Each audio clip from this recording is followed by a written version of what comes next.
ناظرین، گزشتہ پارٹ میں ہم نے آپ کو بتایا تھا کہ صلیبیوں کی پارٹی نے لڑکیاں آزاد کروا لی تھیں اور پارٹی کا کمانڈر چاہتا تھا کہ اب واپس جایا جائے، لیکن مگنانا ماریوس نہیں مانا۔ وہ کہتا تھا کہ میں سلطان ایوبی کو قتل کیے بغیر واپس نہیں جاؤں گا۔ اس سے آگے کہانی کو شروع کرتے ہیں۔ یہ میری مہم ہے جسے موت کے سوا کوئی ختم نہیں کر سکتا۔ مگنانا ماریوس پھر سے بولا، میں نے سلطان صلاح الدین ایوبی کو قتل کرنے کا حلف اٹھایا تھا۔ مجھے ایک لڑکی کی ضرورت ہے۔ ماریوس ساتھ لے جانے کے لیے لڑکی بھی مانگ رہا تھا جو اس کا ساتھ دیتی اس منصوبے میں۔ کمانڈر بولا، یہ فیصلہ مجھے کرنا ہے کہ ہمیں کیا کرنا ہے۔ سب پر فرض ہے کہ میرے حکم کی تعمیل کریں۔ ماریوس بولا، میں کسی کے حکم کا پابند نہیں، تم سب خدا کے حکم کے پابند ہو۔ اصل میں وہ اس ساری مہم کو خدا کی تلاش سمجھتا تھا۔ اس پر جنون سوار تھا کہ خدا کو دیکھنا ہے، خدا کو اپنے سارے دکھ سنانے ہیں اور خدا سے کچھ شکوے بھی کرنا چاہتا تھا۔ کمانڈر نے اس کو ڈانٹ دیا۔ مگنانا ماریوس کے پاس تلوار تھی۔ اس نے وہ تلوار کمانڈر پر سونت لی۔ ان کے ساتھی درمیان میں آ گئے۔ ماریوس بولا، میں خدا کا دھتکارا ہوا انسان ہوں۔ میں گناہ اور بے انصافی کے درمیان بھٹک رہا ہوں۔ مجھے کوئی چیز میرے مقصد سے نہیں روک سکتی۔ اس نے کہا، تم جانتے ہو مجھے 30 سال کی قید کی سزا کیوں سنائی گئی؟ 5 سال گزرے، میری ایک بہن جس کی عمر 16 سال تھی اغوا کر لی گئی۔ میں غریب آدمی ہوں، ماں اندھی ہے، باپ ہے نہیں، میرے چھوٹے چھوٹے بچے ہیں، محنت مشقت کر کے ان کا پیٹ پالتا تھا۔ میں نے گرجے میں صلیب پر لٹکے ہوئے یسوع مسیح کے بت سے بہت دفعہ پوچھا تھا کہ میں غریب کیوں ہوں؟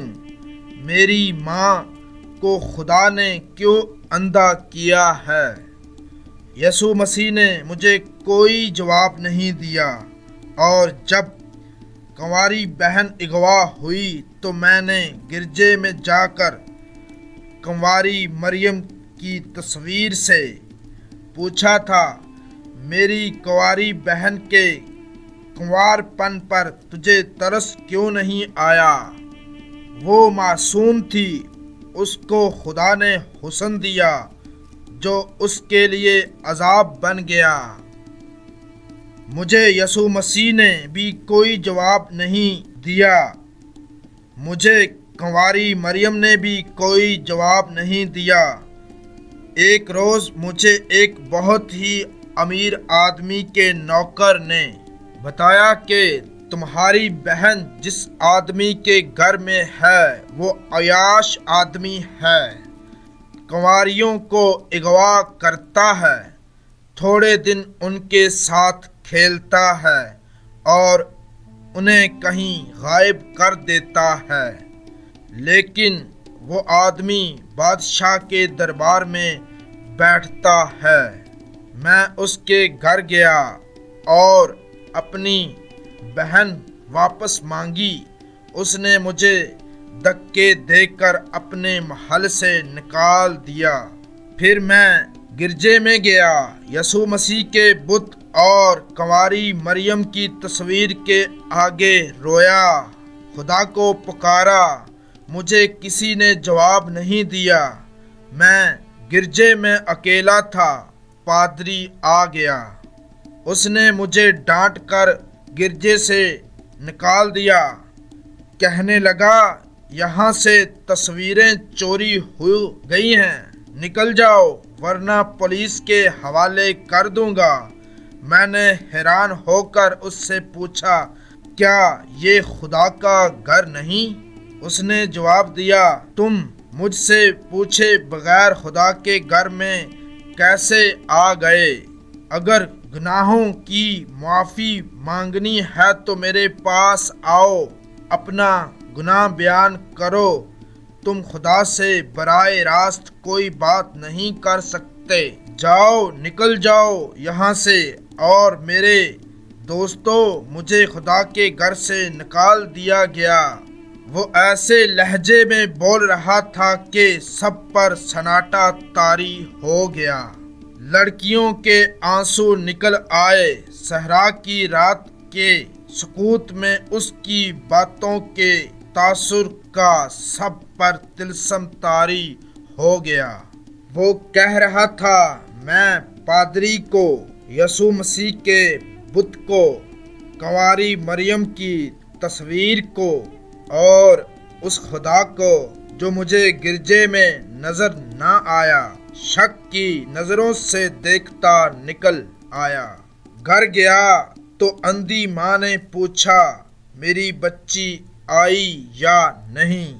میری بیوی نے پوچھا، میرے بچوں نے پوچھا، میں بھی بت اور تصویر کی طرح چپ رہا، مگر میرے اندر سے ایک طوفان اٹھا اور میں باہر نکل گیا۔ سارا دن گھومتا پھرتا رہا۔ شام کے وقت میں نے ایک خنجر خریدا اور دریا کے کنارے ٹہلتا رہا۔ رات اندھیری ہو گئی اور بہت دیر بعد ایک طرف چل پڑا۔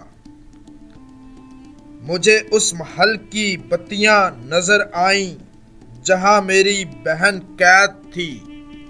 میں بہت تیزی سے اس محل کے پچھواڑے چلا گیا۔ میں اتنا ہوشیار اور چالاک آدمی نہیں تھا، لیکن مجھ میں چالاکی آ گئی۔ میں پچھلے دروازے سے اندر چلا گیا۔ محل کے ایک کمرے میں شور شرابہ تھا، شاید کچھ لوگ شراب پی رہے تھے۔ میں ایک کمرے میں داخل ہوا۔ ناظرین، داستان ابھی جاری ہے، اگلا حصہ اگلے پارٹ میں آئے گا۔ آپ سے گزارش ہے کہ ہمارے چینل کو سبسکرائب کیجئے اور بیل بٹن کو دبا دیجئے اور ویڈیو کو لائک بھی کریں اور شیئر بھی کریں۔ ملتے ہیں آپ سے داستان کے اگلے حصے میں۔